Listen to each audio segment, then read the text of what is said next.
कृष्णं वंदे जगद्गुरुम। नमस्कार सभी श्रोताओं का संस्कृत साहित्य चैनल में स्वागत और अभिनंदन। आज हम कविराज विश्वनाथ प्रणीत साहित्य दर्पण के द्वितीय परिच्छेद में वाक्य महावाक्य की चर्चा करेंगे।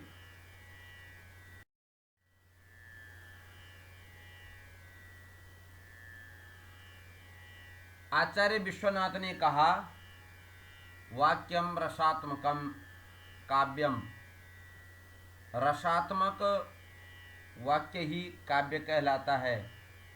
और इस काव्य लक्षण में जो वाक्य पद आया था, उस वाक्य पद की जिज्ञासा में वाक्य के स्वरूप को आचार्य विश्वनाथ ने द्वितीय परिच्छेद में कहा कि वाक्य का स्वरूप क्या होना चाहिए। तो आचार्य विश्वनाथ ने वाक्य स्वरूपम आहा, उन्होंने कहा कि वाक्य के स्वरूप को कहते हैं।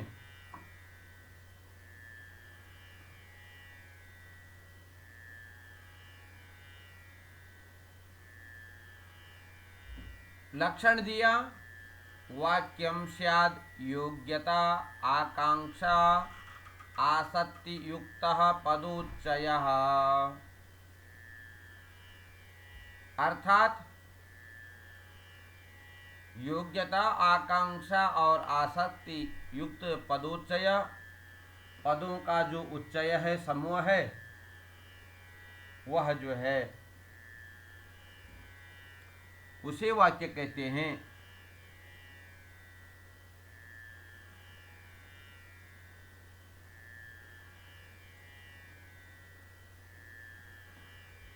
फिर कहा, योग्यता पदार्थानां परस्पर संबंधी बाधा भावः। जो योग्यता है वह योग्यता किसे कहते हैं? तो पदार्थानां परस्पर संबंधी बाधा भावः योग्यता, पदों के अर्थों के परस्पर संबंध में बाध का अभाव होना ही योग्यता कहलाता है।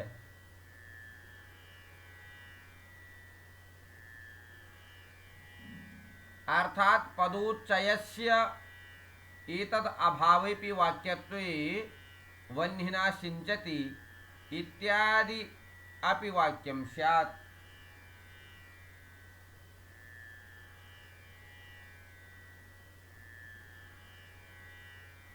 योग्यता के अभाव में, योग्यता के अभाव में पदोच्चय, पद का जो समूह है,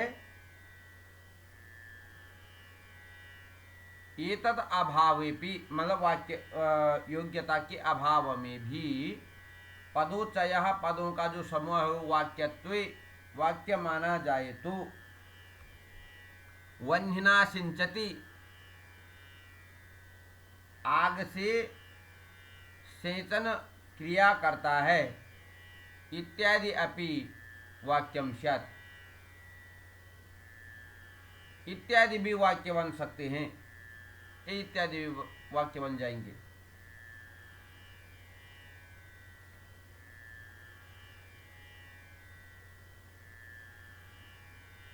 अब जो है पदार्थों के परस्पर संबंध में बाध का अभाव होना योग्यता कहते हैं। और योग्यता के न होने पर भी पद समुदाय को वाक्य माने तो वह्निना सिंचति अर्थात आग से सेचन करता है, इत्यादि प्रयोग भी बोले वाक्य होगा, क्योंकि सेचन क्रिया में वह्नि की योग्यता न होने से वाक्य नहीं है।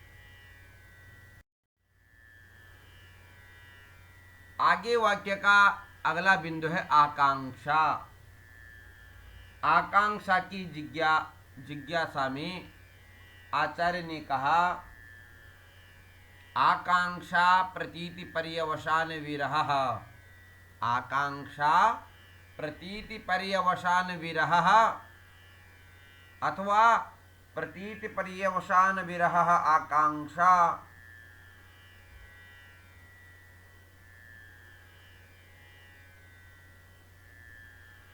यह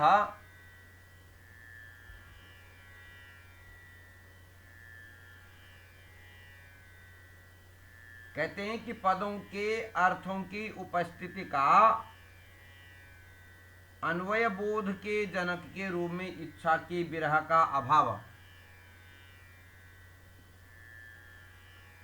वही जो है आकांक्षा है। अर्थात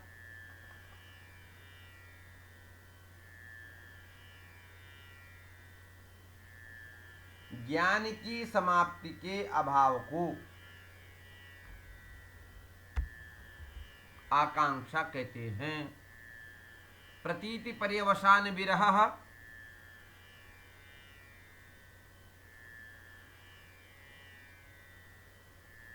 अर्थात प्रतीति मतलब ज्ञान, तत्पर्यवसानम और उस ज्ञान की परिसमाप्ति, तद विरह और उसका जो विरह है अभाव, वही जो आकांक्षा अर्थात ज्ञान की समाप्ति के अभाव को आकांक्षा कहते हैं। सच श्रोतुर जिज्ञासा रूपः, वह श्रोता की जिज्ञासा रूप है।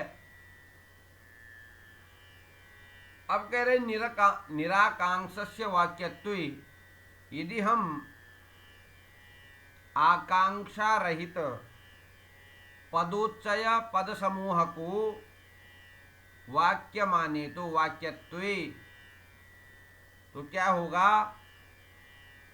गौहु अश्वः पुरुषो हस्ति, गाय घोड़ा पुरुष हाथी इत्यादि नाम अपि वाक्यत्वं स्यात्, इत्यादि पद समूह भी वाक्य कहलाएगा।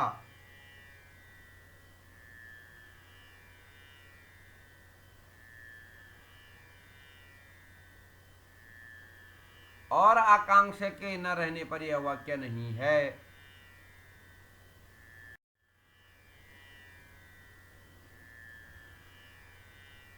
अब तीसरा बिंदु आया आसक्ति। तो बोले बुद्धि विच्छेद,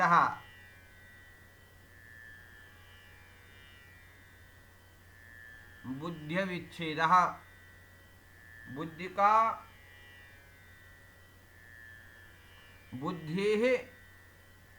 बुद्धि का अविच्छेद ही आसक्ति है। बुद्धि अविच्छेद, बुद्धि है बुद्धि की, अविच्छेद मतलब अव्यवधानम, यही जो है आसक्ति है। अर्थात ऐसे कहीं बुद्धि का विच्छेद अर्थात व्यवधान न होने को आसक्ति कहते हैं।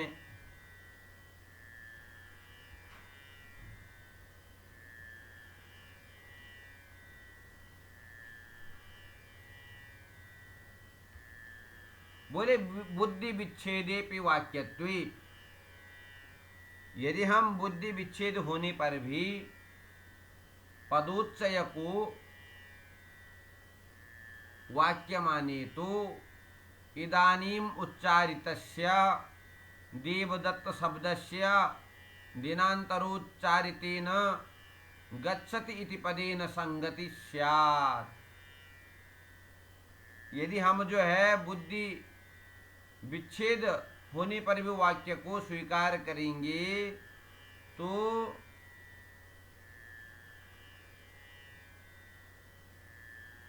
इस समय में उच्चारण किया गया देवदत्त शब्द को, देवदत्त शब्द का दूसरे दिन में दिनांतर, दिन से अंतर दूसरे दिन में उच्चारितेन उच्चारण किए गए गच्छति इति पदेन संगति स्यात्। गच्छति जाता है, इस पद के साथ संगति ठीक है। परंतु बुद्धि विच्छेद होने पर यह वाक्य नहीं है। इसलिए बुद्धि विच्छेद, बुद्धि का अविच्छेद, अव्यवधान, उसी को आसक्ति कहते हैं। फिर कहा आकांक्षा योग्यतयोर आत्मार्थ धर्मत्वेपि पदोचय धर्मत्व अपचारात्।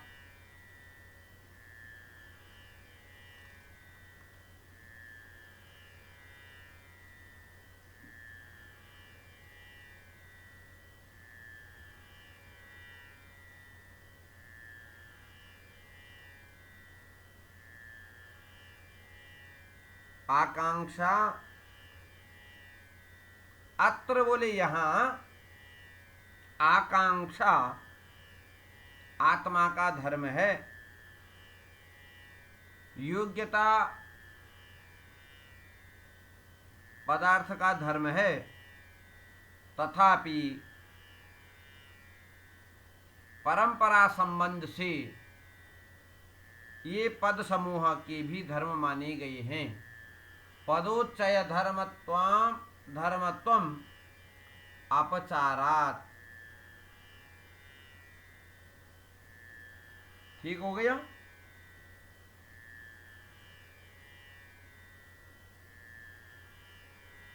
क्योंकि आकांक्षा योग्यता का आत्मा के धर्म होने पर भी, क्योंकि आकांक्षा जिज्ञासा रूप है जो कि आत्मा का धर्म है, पद समूह का नहीं। एवं विपरीत बुद्धि के अभाव में योग्यता भी पद समूह का धर्म उपचार अर्थात संबंध के जन्य जनक रूप परस्पर संबंध से माना गया है। अतः बुद्धि के अव्यवधान रूप आसक्ति का भी आत्मवृत्तित्व बनता ही है। इसलिए उसका भी पद धर्मत्व उपचार से मानना पड़ेगा। यदि समविहार विशेष आकांक्षा और अव्यवहित रूप से उच्चरित होना आसक्ति माना जाए तो दोनों का पद समूह धर्मत्व साक्षात ही बन जाएगा।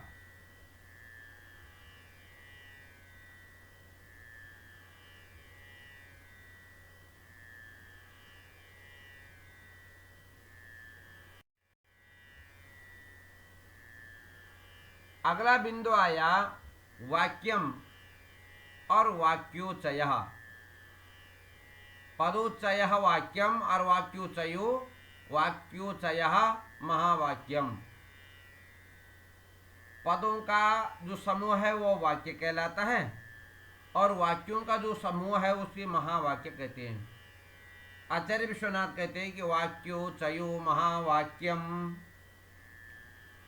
वाक्यों का जो उच्चय है, समूह है, वह महावाक्य कहलाता है।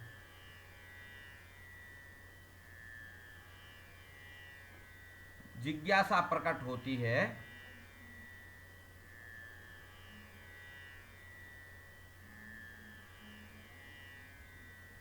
कि उस वाक्योच्चय का स्वरूप क्या होगा।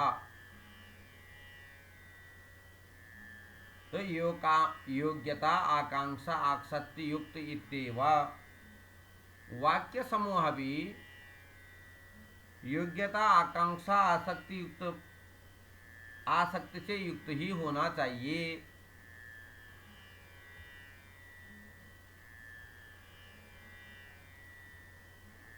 इस प्रकार वाक्य के दो भेद हो गए, एक वाक्य और दूसरा महावाक्य।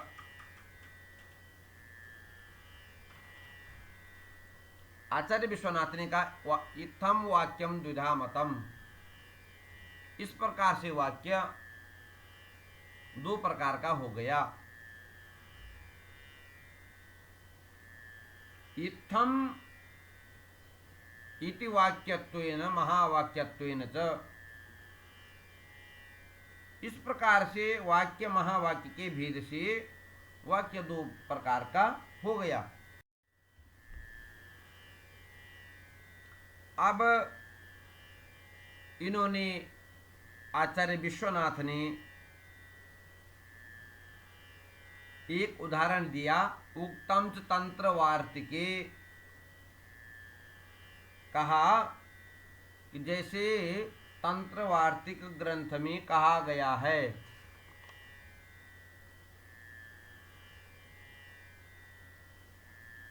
क्या कहा है? स्वार्थबोध समाप्तानाम अंगांगित्वव्यपेक्षया वाक्यानाम एकवाक्यत्वं पुनः संहृत्य जायति। कह रहे हैं तंत्र वार्तिक में कहा गया है कि स्वार्थ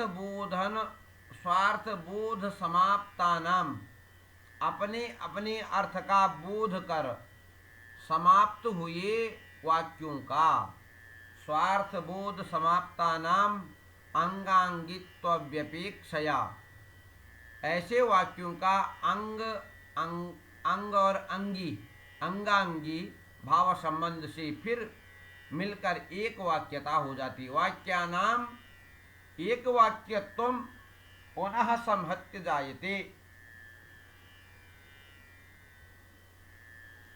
तो इन्होंने भी तंत्र वार्तिक ने भी इस बात को कह दिया है कि स्वार्थ बोध समाप्तानाम अंगांगित्व विपेक्षया, जब कोई पद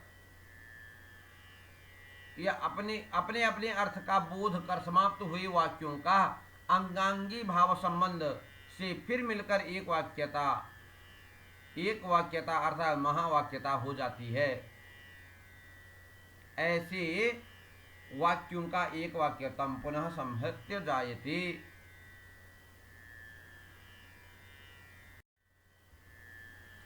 तत्र वाक्यम यथा, आचार्य ने कहा वाक्य का स्वरूप क्या होगा, तो इन्होंने उदाहरण दिया।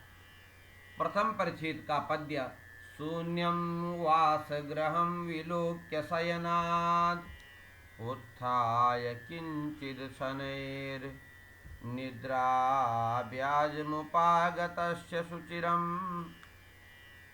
निर्वण्यपत्युर्मुखम् विश्रब्धं परिचुम्ब्य जातपुलकाम् आलोक्य गण्डस्थलीं लज्जा नम्रमुखी प्रियेण हसता बाला चिरं चुम्बिता। यहाँ पर आचार्य विश्वनाथ ने प्रथम परिच्छेद की ये जो वृत्ति है वाक्यम रसात्मकम काव्यम, इस कारिका की वृत्ति में जो कहा रस उदाहरण प्रसंग में, इस पद्य को उन्होंने यहां ले लिया। तो फिर कहा कि महावाक्य किसे कहेंगे, तो बोले रामायण महाभारत रघुवंशादि। रामायण महाभारत और रघुवंश महाकाव्य जो है वो जो महावाक्य कहलाएंगे।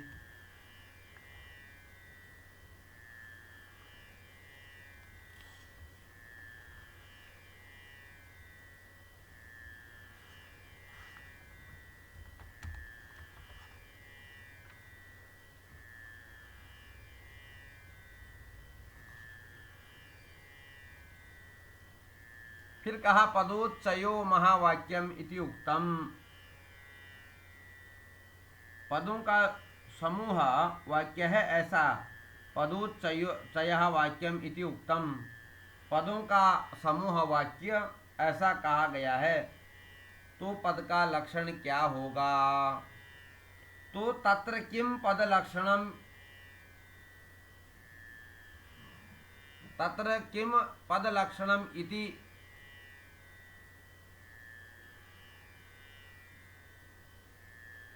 इसके उत्तर में इस जिज्ञासा में आचार्य ने कहा वर्णाः पदम प्रयोगाराः अनन्वितिकार्थबोधकाः। प्रयोग आरहा, प्रयोग के योग्य, प्रयोग अर्हा, प्रयोग के योग्य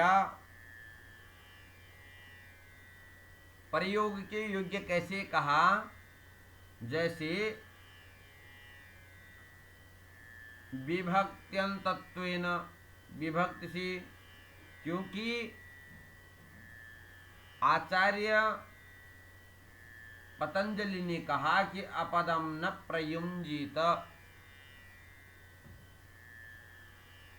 ऐसे वाक्य का पद प्रयोग नहीं करना चाहिए। सबसे पहला प्रयोग अर्हा, प्रयोग अर्हा, प्रयोग के योग्य। फिर दूसरी बात कही अनन्वितः, अनन्वितः मिथुनवय रहितः,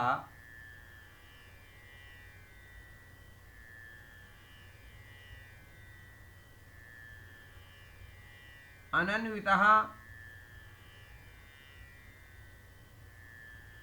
और एकार्थ बोधकाः, एकः अर्थः तस्य, एक ही अर्थ हो ऐसा उसके बोधकाः अर्थात उसके प्रतिपादक,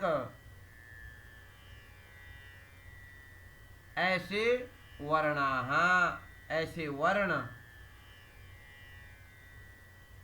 अवर्ण का मतलब है स्वर व्यंजन रूपाः, स्वर और व्यंजन स्वरूप। पदम पद संज्ञकाः, ऐसे पद, ऐसे को पद संज्ञक कहलाएगा। तो कहा इन्हें वर्णाः पदम प्रयोगार्हाः अनन्वितेकार्थ बोधकाः, प्रयोग योग्य अनन्वित और एक ही अर्थ के प्रतिपादक वर्ण अर्थात स्वर और व्यंजनों का समूह ही पद कहलाता है। जैसे घट, अब घटः जैसे इन्होंने कहा तो प्रयोग अर्हेति प्रादिपदिकस्य व्यवच्छेदः, यहाँ पर घट कहने से सुविभक्ति के युक्त होने से प्रयोग के योग्य है और अनन्वित घड़ा एक ही अर्थ का बोधक भी है। प्रादिपदिक पद सुबंत और अतः यह पद है। अनन्वितेति वाक्य महावाक्ययोः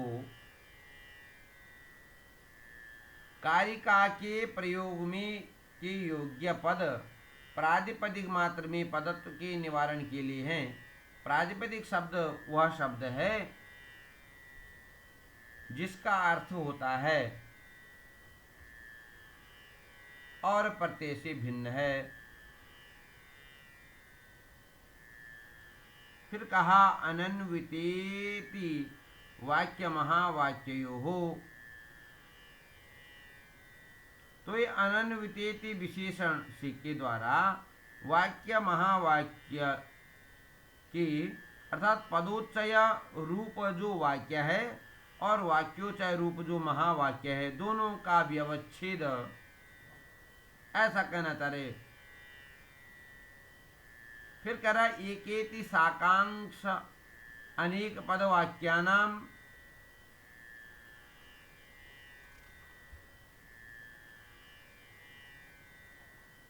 एक पद परस्पर आकांक्षा से युक्त अनेक पद एवं अनेक वाक्यों में पदत्व का निवारण के लिए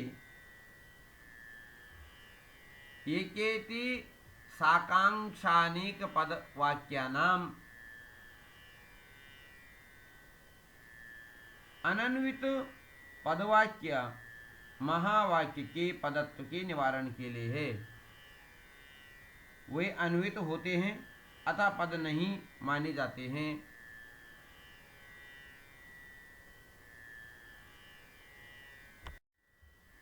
आगे कहा अर्थबोधकाः इति क च ट त प इत्यादीनाम, अर्थबोधक पद क च ट त प आदि निरर्थक वर्णों में पदत्व की व्यावृत्ति के लिए ऐसा कहा। वर्णा इति बहुवचनम अविवक्षितम।